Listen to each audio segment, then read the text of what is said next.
Gentlemen, you are both drunk on cosmic wine. Welcome to the show. I'm Dr. Mark Sylvester. And I'm Dr. Richard Schulman. This is Alt Psych.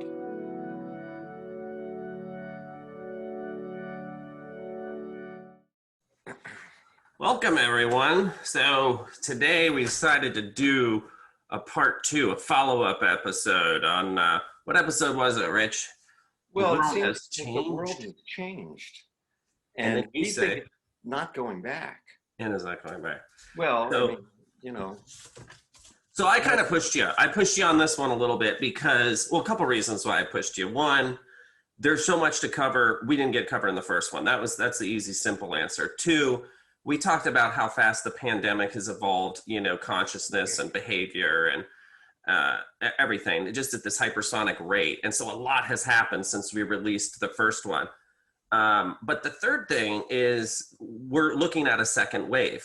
Whether you want that second, you're referring to the second wave as another, increase in influx in infections, or I think of the second wave as the mental health fallout of all of this coming to fruition. So I thought this was really important to revisit. I know we both have a ton of patients who have been severely affected this psychologically, psychiatrically, addiction, behaviorally, socially, and it's just no one's immune to it. And so I think it really is helpful to viewers to revisit. So thanks for letting me badger you into this. Oh, no, you're preaching the choir. I mean, we did a show on the mental health aspects of COVID, sort of the consequences. And, as a society, we were heading there anyway. It just kind of got a bolt of steroids to move it along. And,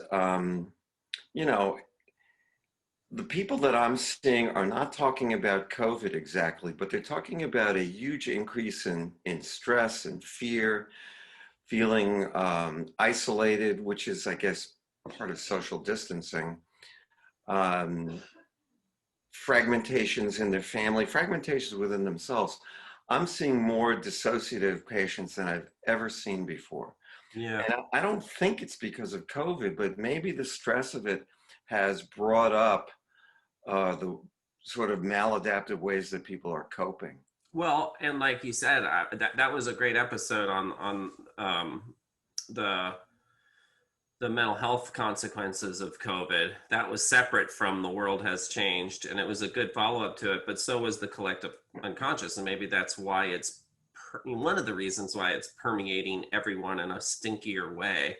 What I liked about that discussion, remember we talked about how if it were aliens invaded, we would have behaved differently as a species. So I still struggle with that. I don't really have a satisfactory answer, I think, for our viewers, like in myself, why this worldwide trauma, it has connected us all in a very unique, personal way. It's affected everybody, but yet, on the other hand, simultaneously, it's divided us in ways that we've never seen division like this before, and we're going to get into that. So this. Well, I as a elder statesman here, can't believe I'm saying that. I lived through the '60s. And there is a saying, if you remember the '60s, you probably weren't there. I do remember it. Well, I was there, and the division was very similar. I wasn't born yet, Rich. The only difference, the difference is, in the '60s, it was more of a different vision. Now, the other side is evil. Well, right. It was a different vision in a counterculture sense, whereas now it's us versus them. And the thing about the aliens attacking, you like that, don't you? I like that a lot. As an old X-Files guy, the thing about aliens attacking is I don't know what would actually happen, but I do know in this case, everyone who's divided thinks they're right, and they're doing what they think is right based on the information and beliefs that they have. Yeah, it's like a world full of surgeons, often wrong, but always sure. Brilliant, yeah. And having to wound someone in order to heal. That's why I didn't go to medical school, Mark. I'm not good with those. I pick up a lot of these. Okay. The problem is that when we say the world has changed and it's not going back, if you take whatever it is, 7 months now of fear programming, that even when there might not be a reason to fear, people are afraid. The governor of Florida removed the mask edict, mask requirement, whatever it is. Mandate. Mandate, there you go. Many people are still wearing them. I've talked to people who say, well, I know it doesn't really protect me, but it makes me feel better psychologically. And that one doesn't make any sense to me, because to me, it makes me sick. It makes me literally want to hurl. But there's a value. There's a value in, we were just talking with Austin before the show that part of her thought process when wearing a mask is it helps others feel comfortable around her, which is very ultradocious of her. Not everyone is that way. That's the only reason I wear one. And that feels crazy to me, because our culture is not based on this. Western culture is not based on wearing masks. There are cultures that do wear masks. We're not them.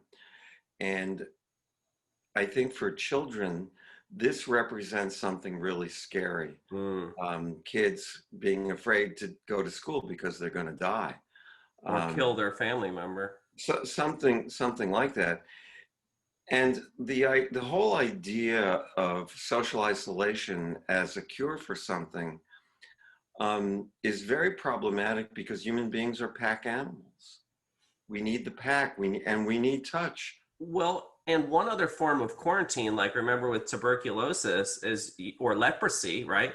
You had leper colonies, you had TB sanitariums. Quarantines were designed to keep the infected together to minimize the burden on the healthcare system, and exposure and transmission rates as well, obviously, but secondarily.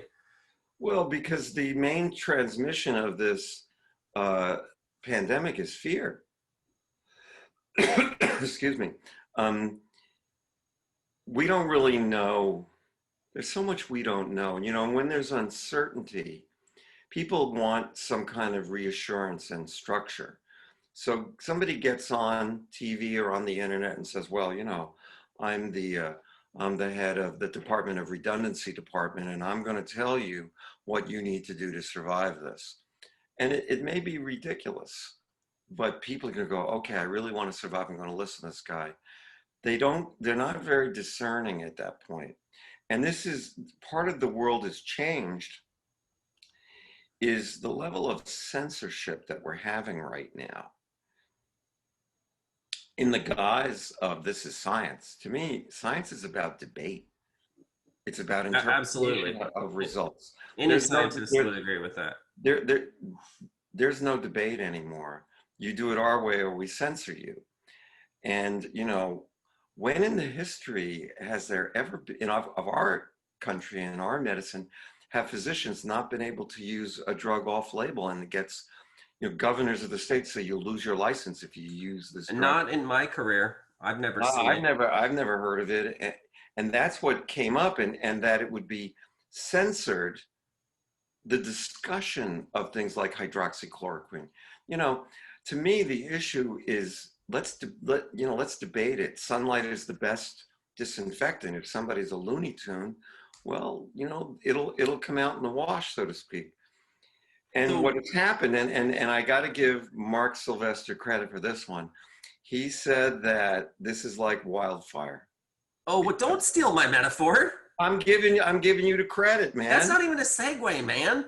No, well, it's got to be, because I just said okay. Before we go to that, though, where are we now? So where are we now as compared to the first show? I think what's different in terms of the collective and where we are in handling the pandemic and where people are in integrating the changes is we're stressed, we're exhausted, we're fearful, we're fragmented, we're angry, we're bored, we're impatient, we're lonely, we're distanced. And I can't really read any more of my writing here, but the effects that all of this has had and the pandemic itself, but more importantly, the response to the pandemic on healthcare and business, the economy, telecommunications, culture, people's, social hobbies, integration, friends, family, visits, travel. It's absolutely staggering, mind-boggling, unprecedented. I don't know, even with the gift of hindsight, 50, 100 years, if we're going to fully be able to grasp how much of a train wreck Well, I think that was. what is different now, all those things are true that you said. What is Thank different you. I now is accept an your apology. awareness of the post-traumatic stress culture that we're living, where people have lived in an ongoing trauma for 7 months. And in my mind, the idea that there's a new normal, the new normal is neither new nor normal. Um, uh, Fascism has been around before. Well, instead of uniting, like we talked about, we're divided.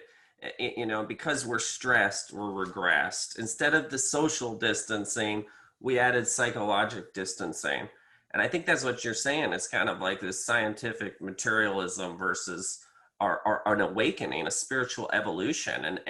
That's the point of this show is I think, the future is now, the time is here, and an opportunity is real. And luckily it took something really painful to kind of help extrude us into awakening that the censorship on social media that we were talking about, vaccine, nanotechnology, the pandemic's really revealed the inner rot in our society and kind of how sick we truly are at baseline, and it's brought it all out, and it's sort of worn its way through to the surface and stared everyone right in the face, which is the segue for my metaphor, which was so. Okay, you can have it now. Can I have it? Sure, Did I go just tee it for it. up? Did I tee myself up? Sure, that looks like a baseball bat, but if you want to golf, you I got. just ran over my drink and spilled it everywhere, but Please don't do the that. consummate professional that I am, not going to let it make me miss a beat. So, all right, everyone, go down with me down this pipe dream. Drum roll. So, I had this great metaphor that the onset of the pandemic was kind of like the California wildfires or any wildfire like that. When you first realize it, you hold your breath. There's smoke everywhere. You don't want to inhale the smoke as a first response. And I think we saw that play out behaviorally, certainly within the first month of the pandemic when it was really hitting hard in New York City. But eventually that becomes uncomfortable. You're dealing with that initial horror, shock, terror, whatever you want to call it, of what's going on. And it becomes uncomfortable and you got to exhale, right? Um, and maybe that's anger. Actually, when little kids are scared, they hold their breath. And that holding of the breath encodes the fear right into the cells of your body. And I think that your metaphor works on a deeper level than you might have even imagined.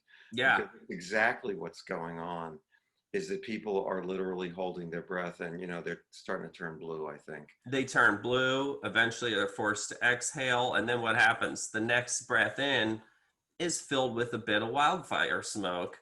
It's uncomfortable, but it's better than suffocating.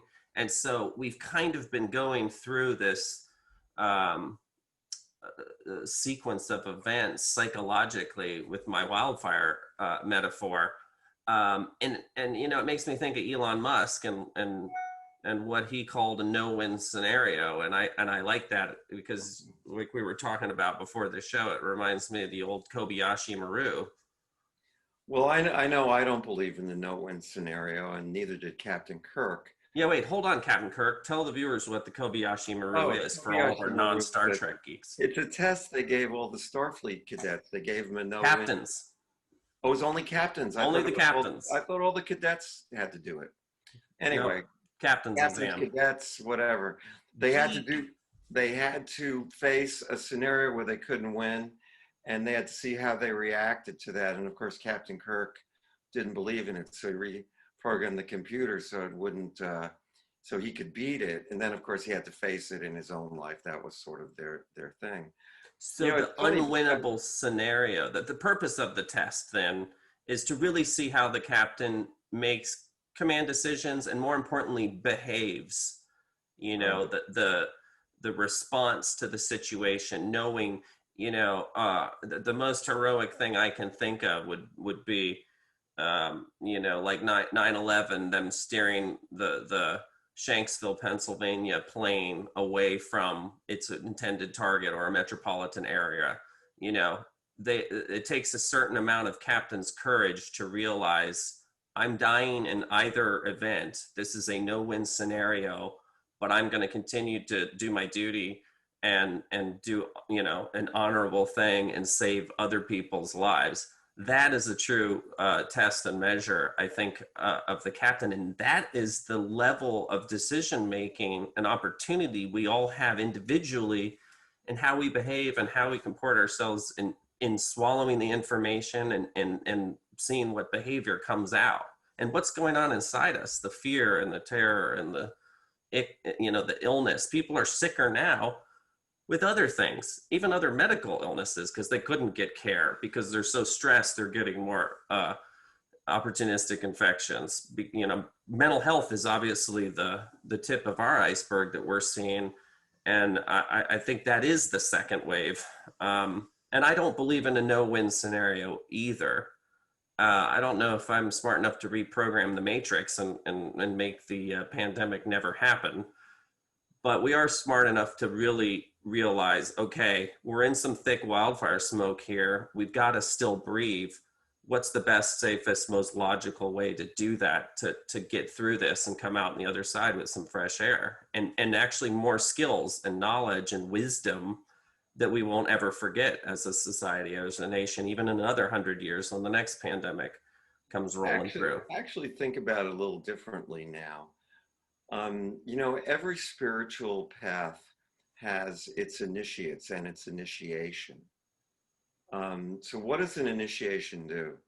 It forces people to look deeply inside and stay calm amidst chaos.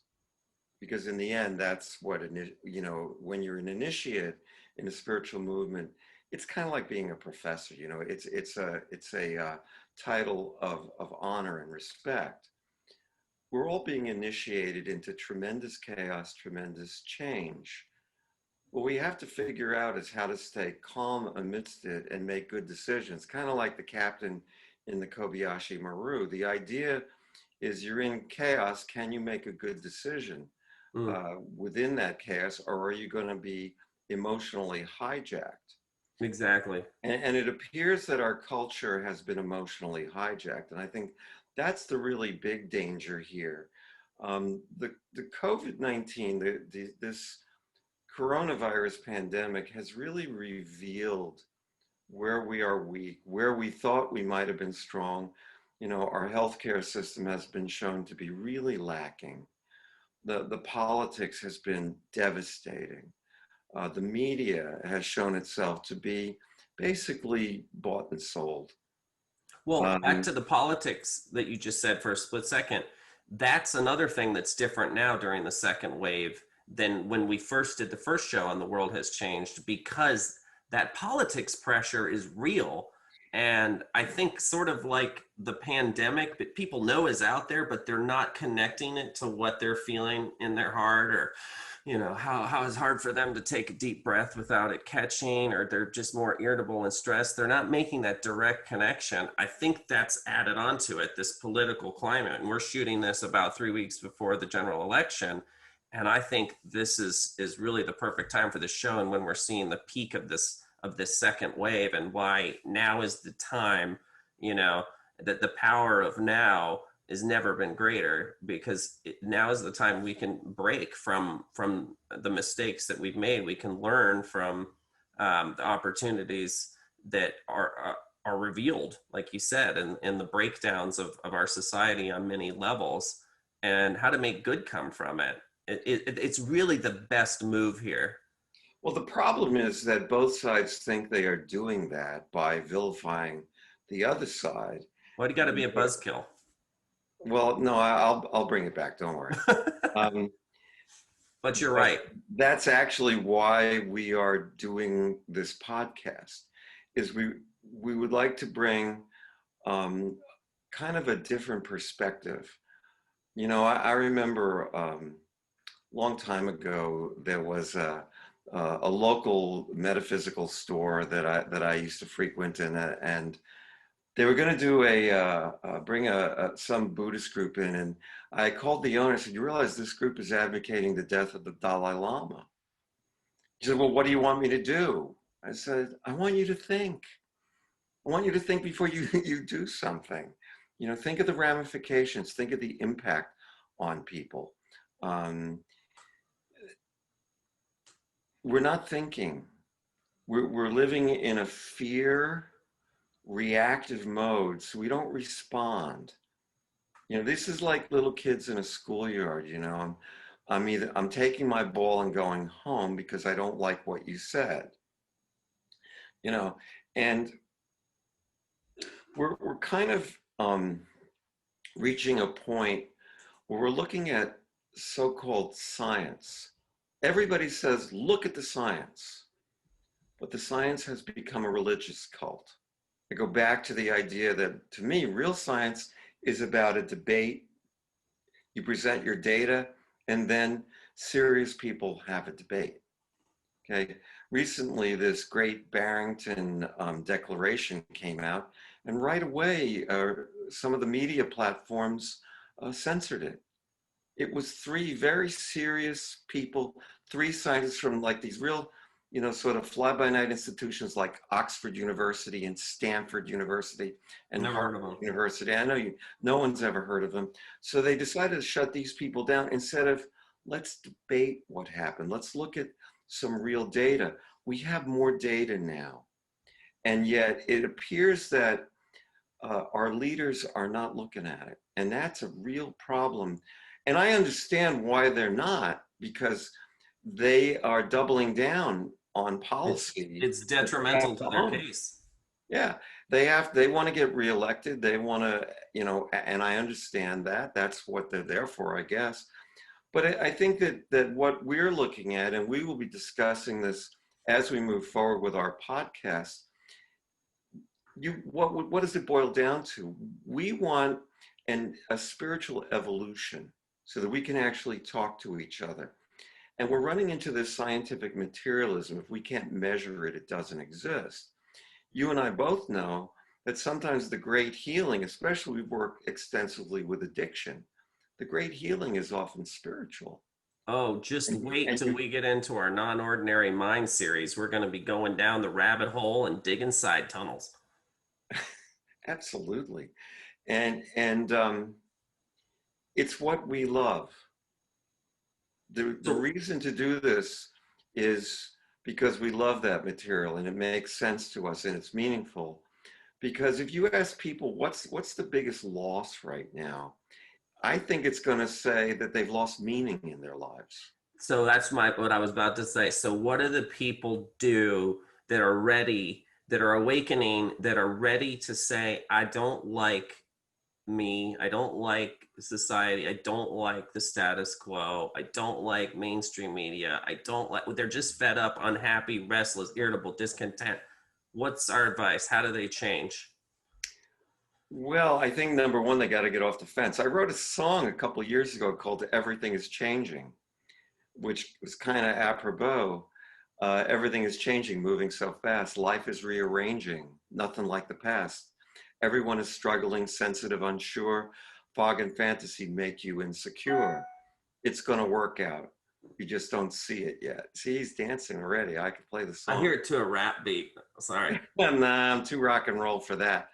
But you know, everything's revealed where you were lost, where you ran away, what was the cost.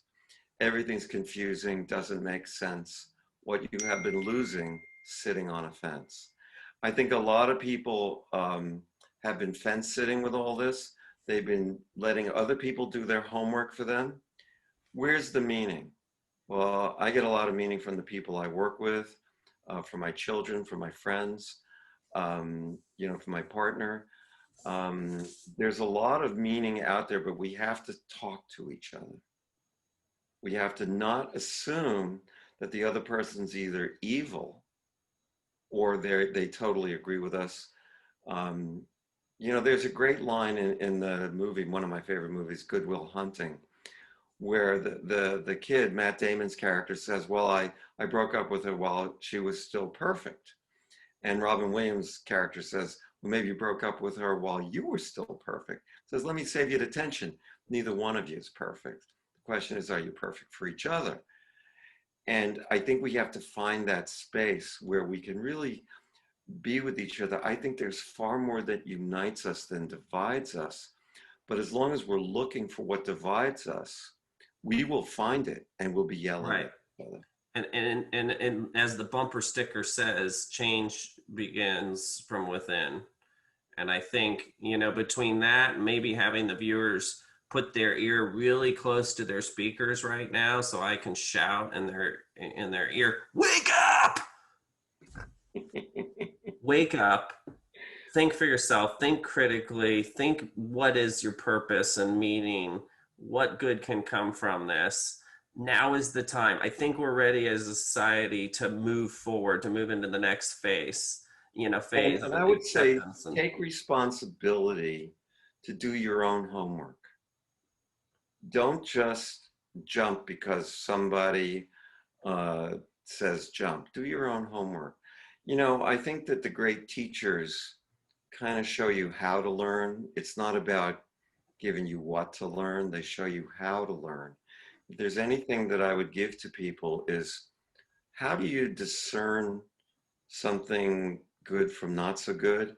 And can you do your own homework so you can make good decisions for yourself, for your kids, for your community, for your town, whatever.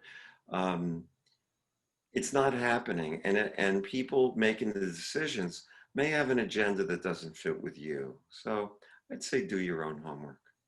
yeah, and if people aren't happy with the politics and the decisions that are being made for them, of course, vote. As a democracy, we do have the power to change, but it starts from within. So I'm glad we did this topic. I think it's awesome. It's all the time we got, but I do want to plug our exciting upcoming series, Non-Ordinary Mind. We're going to be talking about consciousness in all of its forms and all of its expressions. Make sure you tune in next week. It's going to be jawsome. And you remember, studying consciousness. Oh, I thought that was the be well moment. Yeah, No? we'll get there in a minute. Okay. The study of consciousness will have practical effects for you, good practical effects. Let's think of it as the how-to manual of where to go from here in the healing, in the nation's healing, in the world healing. So join us next week, and until then, remember, Be well. That was close. We're doing better. Not much, but close. Little steps for little feet.